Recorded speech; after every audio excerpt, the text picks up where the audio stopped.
Parker Solar Probe by NASA.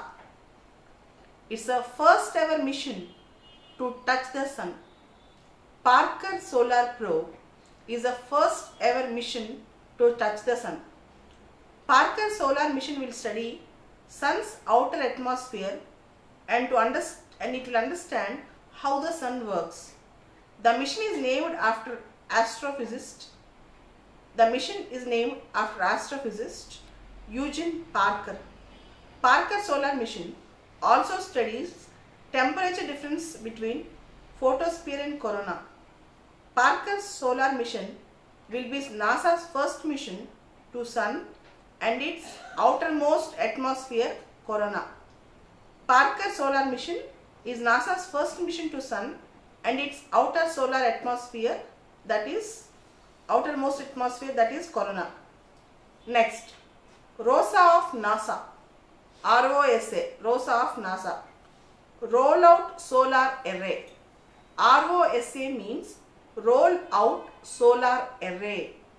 ROSA is an advanced flexible solar array. ROSA is an advanced flexible solar array that rolls out like a tape measure.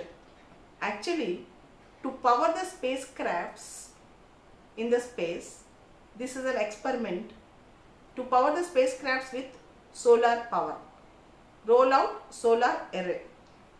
It is expected, ROSA is expected to provide power for a variety of future spacecrafts and satellites. It will be an asset for satellite radio and television, weather forecasting, GPS and other services. Because if it is solar powered, we can have incessant supply of information and there won't be a failure of satellites and spacecrafts because of the battery support or power support. Unlike traditional solar arrays, unlike traditional solar array panels, ROSA has potential to make solar arrays more compact, and ROSA solar arrays will weigh very lighter, so that carrying the solar panels will be very easy and payload will be very less. That's very important. Next important thing, Cassini-Huygens. Cassini-Huygens, it's a probe basically for Saturn. Cassini-Huygens belong to NASA, European Space Agency and Italian Space Agency. It belongs to NASA, European Space Agency and Italian Space Agency. But initially Cassini-Huygens also probed about Jupiter, and Saturn's largest moon, Titan, is a specific core study for Cassini-Huygens. Titan, the Saturn's largest moon. This is also a Prelims question. After 2 decades in space, Cassini has reached an end of its remarkable journey of exploration.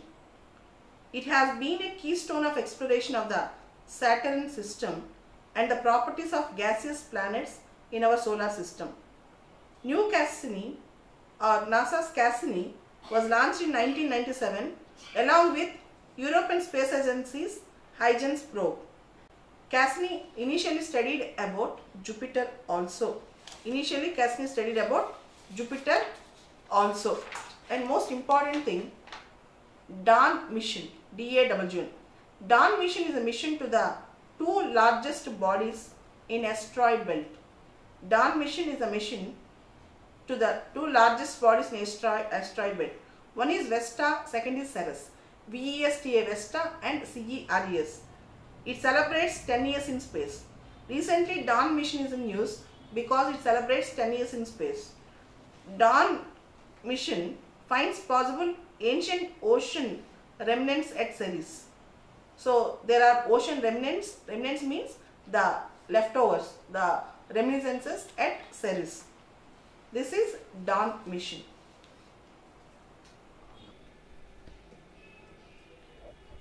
CubeSats.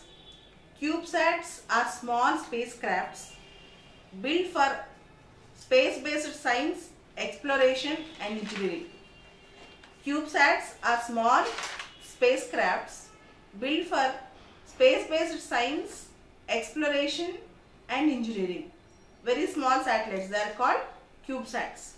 Next, TRAPPIST-1, TRAPPIST, TRAPPIST-1. NASA has discovered 7 Earth-sized exoplanets that may have life form. NASA have discovered 7 Earth-sized exoplanets that may have life form, detected using NASA's Spitzer Space Telescope.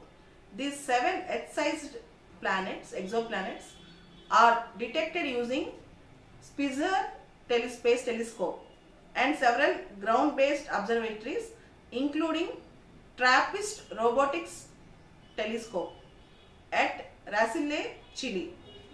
These exoplanets are orbiting dwarf star named TRAPPIST-1.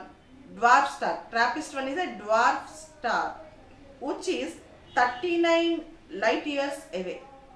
TRAPPIST-1 is a dwarf star which is 39 light years away. Of the 7 exoplanets, 3 are classified as TRAPPIST-1, E, F and G. These 3 planets orbit in a habitable zone called Goldilocks zone. These 3 planets orbit in a habitable zone called Goldilocks zone, where temperatures are suited to surface oceans of liquid water. In Goldilocks zone, temperatures are suited to surface oceans of liquid water. TRAPPIST-1, 500 million years old. Temperature is 2550 Kelvin. In prelims, you should also read about Goldilocks zone. Goldilocks zone is a habitable zone in space. Goldilocks zone is a habitable zone in space where temperature is neither high nor too low. Such conditions could allow for the presence of planet surface of liquid water. So, temperature, if it is neither high nor too low, we can see the presence of liquid water. Thank you.